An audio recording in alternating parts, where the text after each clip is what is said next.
you guys already know, this week and next week we're working on our STEAM projects. Our grand challenge is access to clean water, and today we're going to be talking about the transport of water, specifically focusing on the regions of Africa and Southeast Asia. So our project, the challenge, the Museum of Natural Sciences is updating their collection to include more interactive and engaging exhibits, and they have approached your team, remember your team is your team of 6 people from your homeroom, to construct a new exhibit about soil and water conservation and the history of transportation of clean water in Africa and Southeast Asia. Your team will create a mini exhibit to show your vast and expansive knowledge of these topics to the public. The driving questions for today, focusing on the transport of water, are the following 3 questions up here. How do aqueducts assist in the transport of water? How have aqueducts changed from ancient times to the present? And why is access to clean water through the transport of water so important and necessary? You're going to focus on these 3 things as you're going through the entire day today. Here are some fast facts.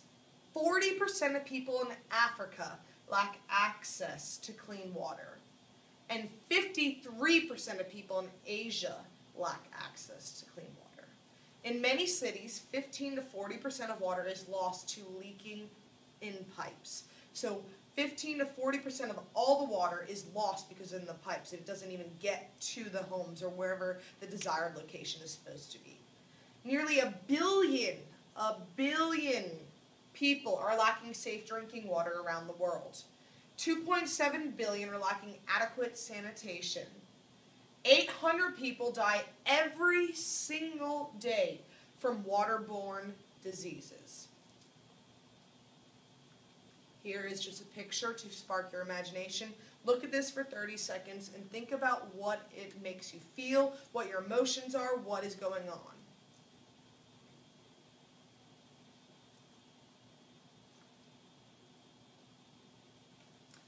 Here's a little infograph about water.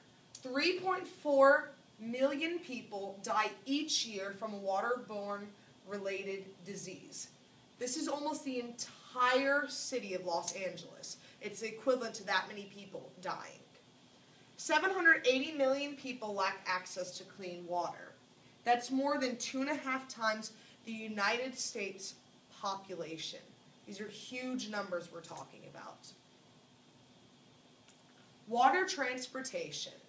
Water transportation is the intentional movement of water across long distances. So not just from here to the other side of the board, but long distances.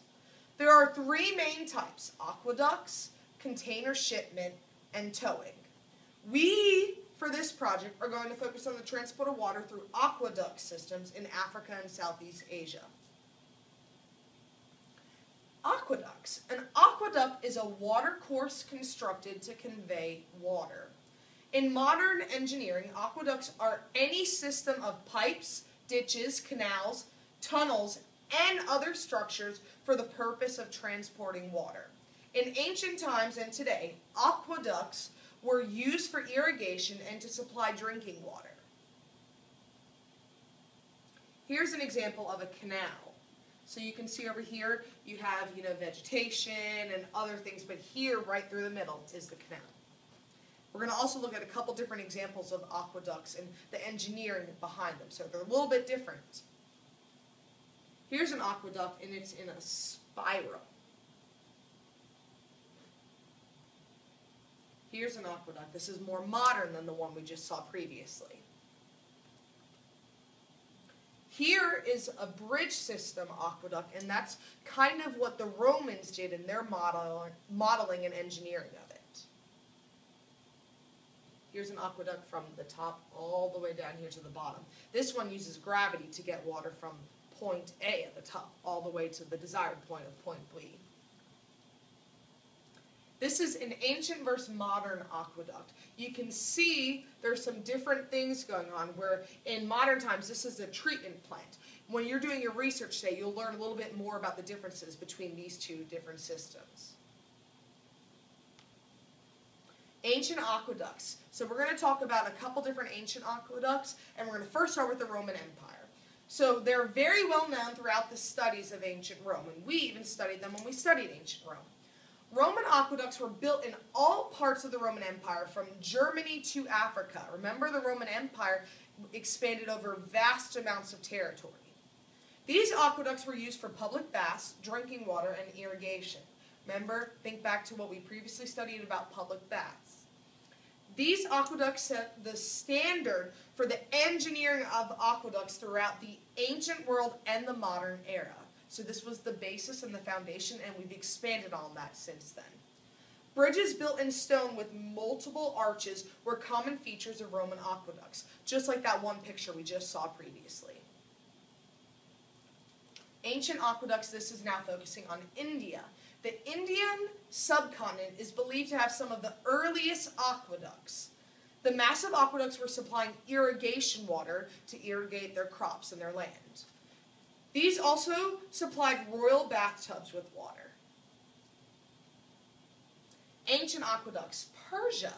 Persia had a system of underground aqueducts. These were well constructed and connected by gently sloping tunnels. Remember, it said that an aqueduct is considered to be anything that takes water from point A to point B. So underground aqueducts, you can have different ditches and rivers and canals. So those all count as an aqueduct to transport water.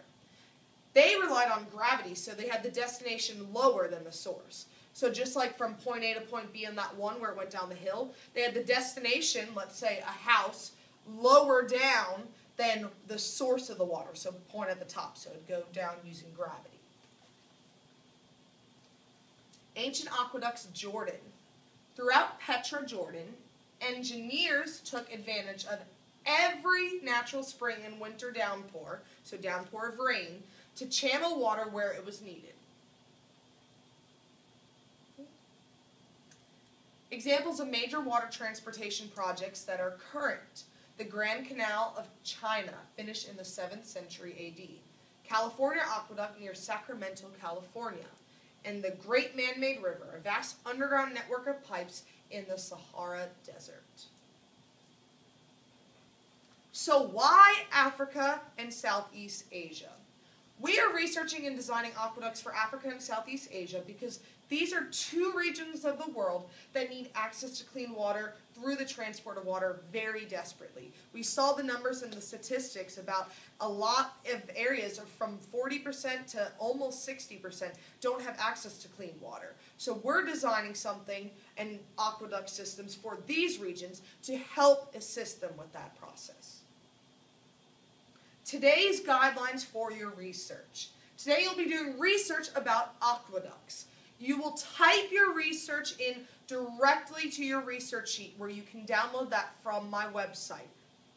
You will then be able to email all of your research to the two people in charge of the Transport of Water exhibit so they can use it for the construction of their artifact and their project. So you'll be able to easily type into this and email it to your group members. These were some of the sources that I used. Here is the research guide sheet.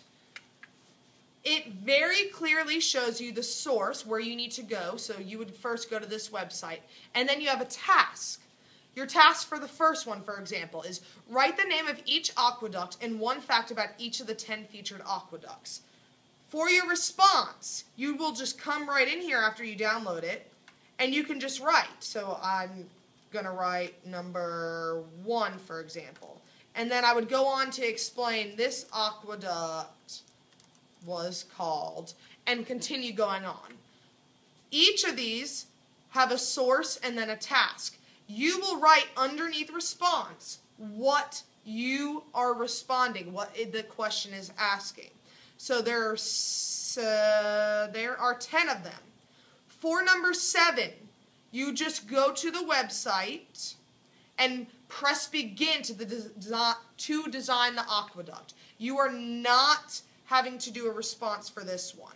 Number 8 is finding your own research, and you're writing a 2 to 3 sentence summary and including the link to the website. So you put the link to website right there where it says website. Then, if you need to find any more information, you do that underneath number 10. And this is what you do once you've finished everything. Good luck.